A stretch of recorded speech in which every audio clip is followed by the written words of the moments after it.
Chicken cutlet, fish cutlet তো অনেক খেয়েছেন। একবার এইভাবে ঘরোয়া পদ্ধতিতে সয়াবিনের কাটলেট তৈরি করে খেয়ে দেখুন, সব কাটলেটের স্বাদকে হার মানাবে, আর যা খুব সহজেই তৈরি করা যায়।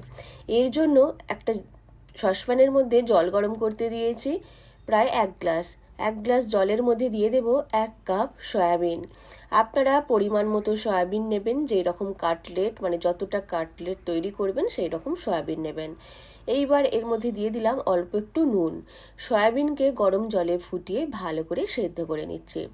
সয়াবিন সেদ্ধ হয়ে গেলে জল থেকে ছেঁকে নেব, আর নর্মাল জল দিয়ে 2 থেকে 3 বার ভালো করে ধুয়ে নিয়ে জলটা চেপে বার করে দিয়েছি। এইবার একটা জারের মধ্যে সয়াবিন নিয়ে নিলাম, এর মধ্যে দিয়ে দিলাম 4 কোয়া রসুন, 2টো কাঁচা লঙ্কা। ঝালটা আপনারা অবশ্যই নিজেদের স্বাদ মতো দেবেন। আর এখানে 2 পিস স্লাইস ব্রেড নিয়েছি। ব্রেডটাকে টুকরো করে ছিঁড়ে সয়াবিনের মধ্যে দিয়ে দিচ্ছি। সব কিছুকে একসাথে গ্রাইন্ড করে নিয়ে নিচ্ছি। গ্রাইন্ড করে এইভাবে নিয়ে নিলে বাইন্ডিংটা খুব ভালো হয়। এইবার এর মধ্যে দিয়ে দেব পরিমাণ মতো নুন আর অল্প একটু গরম মশলার গুঁড়ো। সব কিছুকে আরও একবার ভালো করে হাতে করে এইভাবে মেখে নিচ্ছে। মেখে নেওয়ার সময় বুঝতে পারবেন কাটলেট তৈরি করার জন্য এটা একদম পারফেক্ট।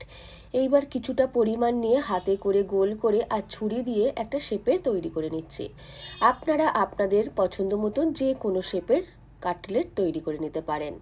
এটা তৈরি হয়ে গেল, একটা সাইডে রেখে দিচ্ছি। আবার একটাকে তৈরি করে দেখিয়ে দিচ্ছি। আবার বলছি, এই কাটলেটের শেপটা দেওয়া খুব সহজ। আপনারা আপনাদের পছন্দ মতো যে কোনো শেপের খুব সহজেই দিয়ে দিতে পারেন।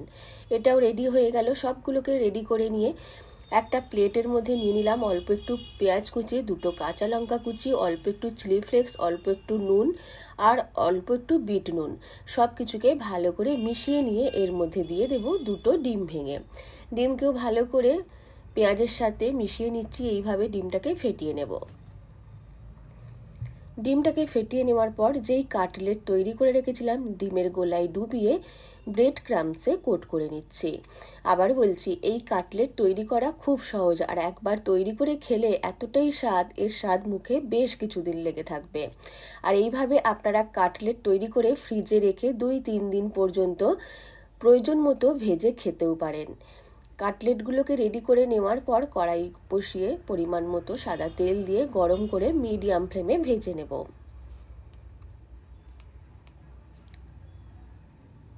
কাটলেটগুলোকে তেলে দেওয়ার পর কিছুক্ষণ অপেক্ষা করব, তারপর উল্টে পাল্টে বেশ লাল লাল করে ভেজে নেব।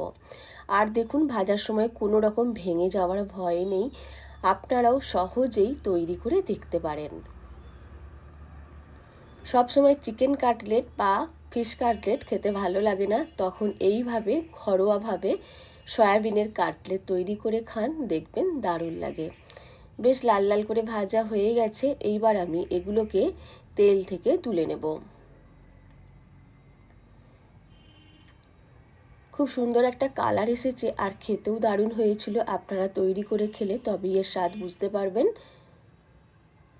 একটা প্লেটের মধ্যে নিয়ে নিলাম শসা কুচি, পেঁয়াজ কুচি, কাঁচা লঙ্কা, আর তার সাথে কাসুন্দি দিয়ে পরিবেশন করেছি। আপনারা আপনাদের পছন্দ মতো যে কোনো সসের সাথে সার্ভ করবেন। আশা করি রেসিপিটা আপনাদের ভালো লেগেছে। ভালো লাগলে লাইক, শেয়ার এবং কমেন্ট করতে ভুলবেন না।